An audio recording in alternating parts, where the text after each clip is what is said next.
Hi everyone, thank you so much for joining this video in which I will describe about data structures. In Python, there are four main data structures. First of all, I go open, click on this file, open folder, desktop, and I choose the place where I have written my code. Select folder, this window will open. Now, I already have created this file, but if you have to create a file, you can right click on this. I call it topic 2 data structure dot ipynb. First, we discussed about data types. Now we are going to discuss the data structures. So, first structure we will discuss is a list. But why there is a need for that? Let's say I'm writing name is equals to Ali, for example. And then I am writing another name. Let's say name 2 is equals to Osman, for example. So I have two Usman. So two names are there, two variables are there. But if I want to write them in one variable, I will write there like this. And I can write there Usman and Ali. Let's say I write third name is John, for example, and then Alina, for example. So I can write all of these names in one line, and by writing a square bracket around it, it will make it a list. If I run it now, print, I can now show the names like this. But when we have one variable with one value, that is very easy for us. But now we are having one variable with four values. So we need to discuss four things: access, update, delete something, and add something. If I want to access, for example, John from this names list, so I will write there, let's say print names, square bracket, and then 0 is first name, 1 is second name, and 2 is the third name. So I will write there 2, it will give me John. It is how I access the data. If I want to update the data, let's say right there names, square bracket 2, and I update it with, um, let's say I call there Noah. So we can print names. It will give me updated name from John to Noah. Third thing is we will discuss how to delete something. Let's say you want to delete Alina or first name. So I can write there DL names square bracket and I mention the first or second or zero any position. After this, I can now, if I print it now, print names, here an important thing will come up. If I run it, it will not be as that much because I was initializing here, but I have deleted one. If I do it again, it will delete more. But it's better if I run it again and then run till here. After deleting this, you can also write, by the way, remove names dot remove, and then you can mention what you want to remove. Like let's say, for example, Noah. Lastly, we see how can we add. So names dot append, it will append the data at the end, so we can append John back. Like this, if I print now names, it will show me the names. Noah, Noah, John. Now there's a thing why it is showing me Noah two times because I am rerunning it. It's better if I copy it from here and I write it in here.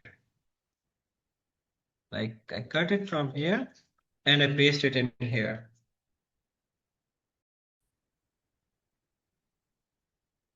And I paste it in now here.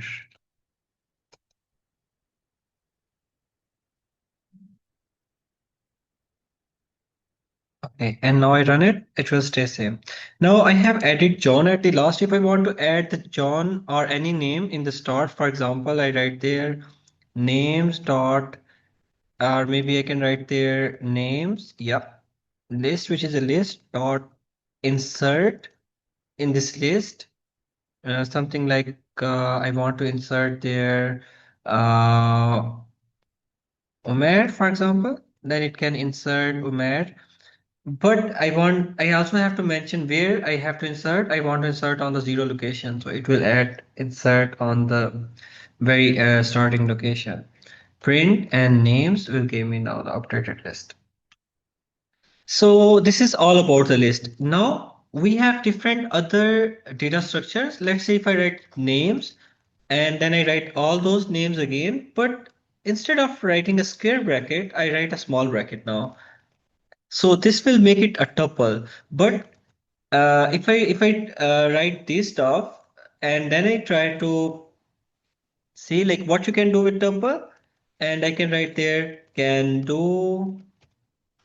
And there I write there, it cannot be done, cannot be done, cannot be done. So you cannot do anything in the tuple.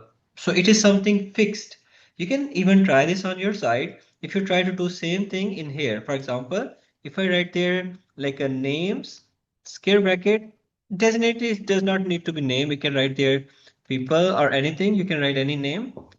And um, then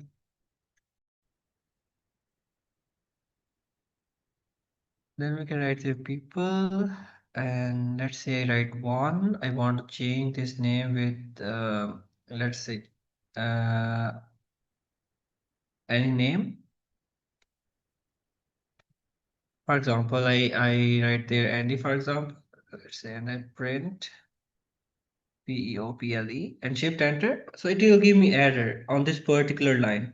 This is tuple object does not support item assignments and all those stuff. Okay, you cannot delete, you cannot add, and these are all things about the tuples. Same thing, you have a set variable. Like I just to save time, I just copy this stuff, Control C, and I paste it in here, and I just write there um, curly brackets. And I to show this, I also write there something like repeated names, like for example I write Ali again. So print people, it will show me only one name at a time. It means it cannot repeat things. So set has its own properties. Set cannot repeat. You can do union, like you can combine two things together, two sets together, and it has its own properties. And for that I recommend you you watch the this W3 school link. I have added this in our notes. For example, YouTube class notes. I open it on my side like here. If you see here resources, I have added their W3 school. I recommend you watch this. And also I have written some tables here. If you could see it, like a set cannot do this stuff. So these are all things already written on your sheet. Please have a look on them. So what a list can do, what a tuple cannot do, and what set can do and cannot do, and all those things. I recommend you try this code on your side also, and so on. After this, there comes the last thing, which is dictionary. So I go here and like I follow it from here. So how to define a dictionary? You can just write it like this. It has two things. One is the key and another is the item. Then there is a comma. Then there's a second thing here. Banana is a key and 20 is its value. And cherry is a key and 30 is its value. If I not write there print fruits, then it can show us like this.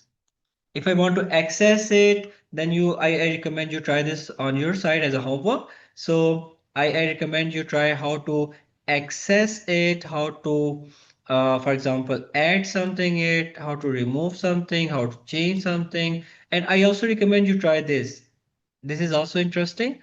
Like for example, for for A, comma B in fruits dot items. Then we can write there print f string. A has value A and B has B. So in this way, you can see like the values of, uh, or you can write there A has price this, for example. Let's say I write there any currency like this. So in this way, you can write a dictionary, and then you can try this table, please. And just tell me if you face any issues in the comment section. And see you next time with the next topic of if-else condition. Thank you so much for joining this video. Thank you.